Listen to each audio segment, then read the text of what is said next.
An account of the prior times, the law of the seed, and the law of the firstborn, part 2. Before we begin into the kings and the archetypal pattern we'll be diving into, let's first recount the first 4 kings. There was war between the north and the south. A king was chosen to unify the land. His firstborn son is to be successor, and an everlasting dynasty of kingship to establish. This was On, with his spouse being On too. His son does not have a son. His name is ANKI. ANKI brings concubines into the palace, and he passes away before passing on the inheritance of kingship to his son. So the kingship goes to An's middle son, ANIB, meaning in the middle. He has a wife named Ninib, and their successor, ANSHARGAL, is the 4th king to reign.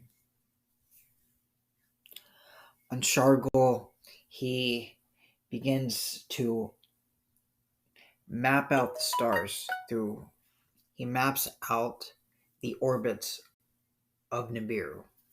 2 festivals he creates, a festival of warmth and a festival of coolness. This he calls a shar, a heavenly orbit, and into 10 portions he divides the year. Now, concubines are brought in, and the law of the seed is that succession is to occur to the son. But the firstborn is by a concubine, not of the seed. And Anshargal's wife, Kishargal, throws a fuss, and she says that the law of the seed should prevail.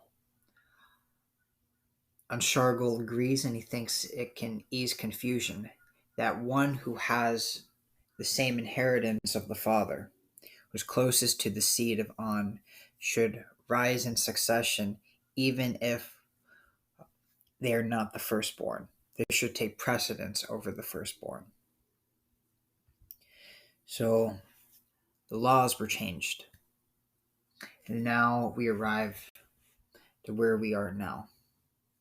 So the 5th king to take reign over the unified dynasty of Agade is ANSHAR. He is the son of ANSHARGAL and Kishargal, and he takes succession by the law of the seed, even though he is not of the firstborn. So it's under this dynasty that now we start to see strife in the palace. Princes in the palace are starting to contend and starting to fight. We see in the land that the fruits and grains are starting to lose abundance. The heat and coolness grow stronger. When it's closer to the sun, it's more heat, and farther away, it's getting cooler. And then a breach in the atmosphere in the field occurs. And this is a gathering of the council who are determining, is this destiny or is this fate?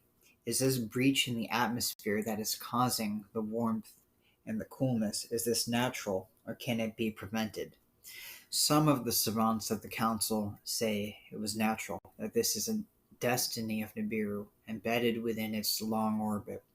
Others say that it's caused and it can be prevented. That this time it was noted there is the volcanoes, there's less belching. The air is made thinner and pestilences in the field occur. And this occurs in the fifth dynasty of ANSHAR, in the line of An, the unifier of the north and south. The sixth king of the dynasty and son of ANSHAR and Kishar is named ENSHAR, meaning the lordly master of the Shar, or the master of the circuit. And ENSHAR's spouse is named NINSHAR, which means lady and master of the Shar. And ENSHAR is the sixth king in the established reign of kingship under An. He's studying how to prevent the afflictions that are occurring in the atmosphere. He's studying the stars, and in its orbit, he begins to name the planets. Remember that ANSHARGAL, his forefather and forebear, who was the fourth king of the dynasty, he created the orbits of the circuit called the Shar. But now, the heavenly bodies he gives name, and in honor of the ancestral forefathers. And this is where we get the names of the planets in the heritage that's passed on. And the kingships use these names. So he names the planet that we know as Uranus and Neptune, named after An and Antu. Jupiter and Saturn are named after the kings ANSHAR and Kishar, which was the fourth king of the dynasty, and his spouse Kishar. And he's naming these after male and female, he sees them. The heavenly body, which is a moon, originally a moon of the planet ANSHAR, which is Saturn, becomes known as Pluto, has a long elliptical orbit. He names this celestial body Gaga. And beyond like a boundary, there's a hammered bracelet, he names it. And he sees this is the guardian of the forbidden region to separate the above and below. And the other children in the below, he gives them names. Lamu and Lahamu, he calls what is known as Mars and Venus. Earth, by the name of Ki, means the firm ground. And the moon, Ki-Ingu. The planets are given names under the sixth king of ENSHAR. And by a concubine to ENSHAR,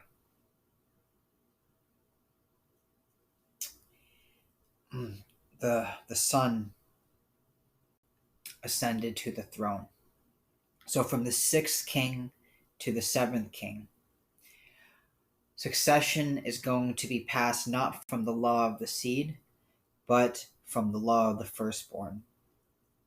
As he does not have a son by his first wife and official spouse, NINSHAR. It's going to be by a concubine.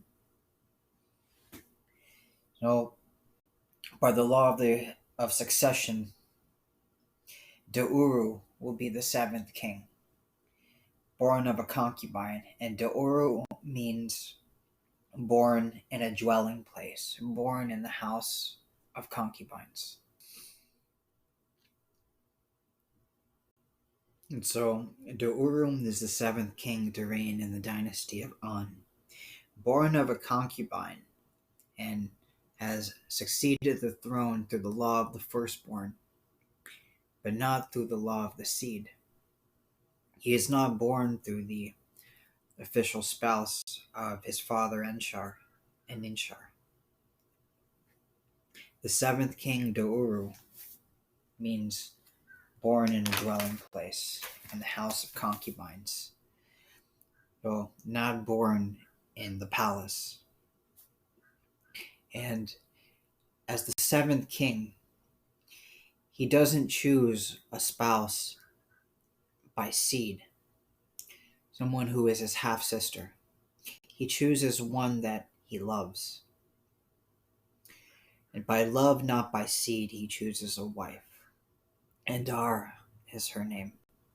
Dara is she who is by my side. That is the meaning. DURU and Dara, they take comfort in each other, and as confusion in the courts occur, sons are born that are not heirs, wives that are not half-sisters, but lovers. Pestilence in the field continue to grow. They lose abundance. Fertility in the land starts to diminish. The laws of the forefathers become forgotten. Fertility is absent in the palace. Women and men start losing their ability to create children and offspring, official heirs. Neither son nor daughter is born. Seed, the first ruler of the dynasty, there were 7 rulers. And then the throne becomes dry. After the 7th ruler in the line of An, a child is found on the palace steps. A child is found, and DURU and Dara embrace this child as a son. They name him the legal heir. He is decreed the legal heir and successor. LAHMA is his name, and LAHMA means dryness. Dry because he is not of An's seed. 7 were the rulers of An's seed, then LAHMA will ascend the throne as the 8th, not of An's seed. LAHMA ascends the throne as the 8th king of the dynasty, but not of An's seed. He takes for a wife LAHMA, one whom he has loved since childhood, his childhood mate. Among the councils in the breach of the occurrence in the atmosphere, 2 options are given. Either to use the gold to heal the breach and to bring into the atmosphere to heal it, or with powerful weapons of destruction, we could shake the ground and replenish the atmosphere by inciting belching amidst the volcanoes. But LAHMA is too feeble. The 8th king, LAHMA, inadequate to make a choice, unable to decide. Cycles keep going, shar after shar, still decision making he's putting aside. He's not listening to the council anymore. To his wife he's listening to. Unity in the land is gone. Strife becomes abundant. Counsel he's not listening to. Counsel from his spouse he seeks. And the advice that LAHMA, his wife, gives, his love, is, if destiny it be, let us beseech the great creator of all. It's faith, not acting, that provides salvation. So she is encouraging the king to have faith in doing the will of the creator of all.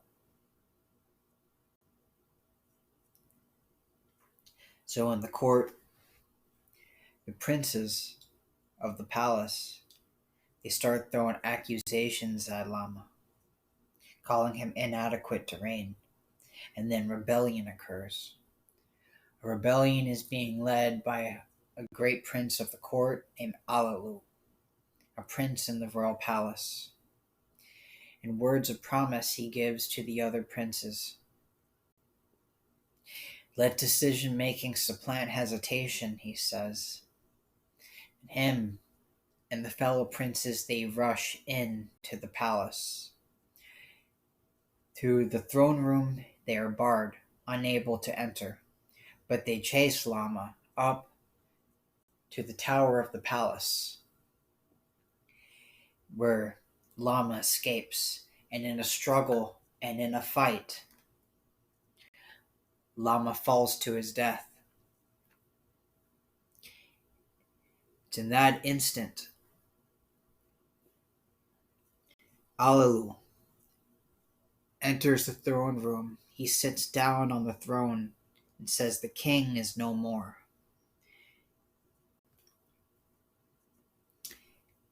By right he declares himself a king, but without a right or council, he pronounces himself as ruler.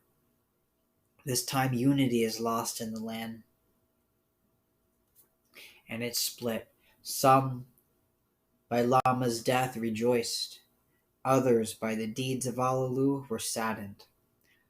ALALU, a usurper of the throne, becomes the 9th king in the dynasty.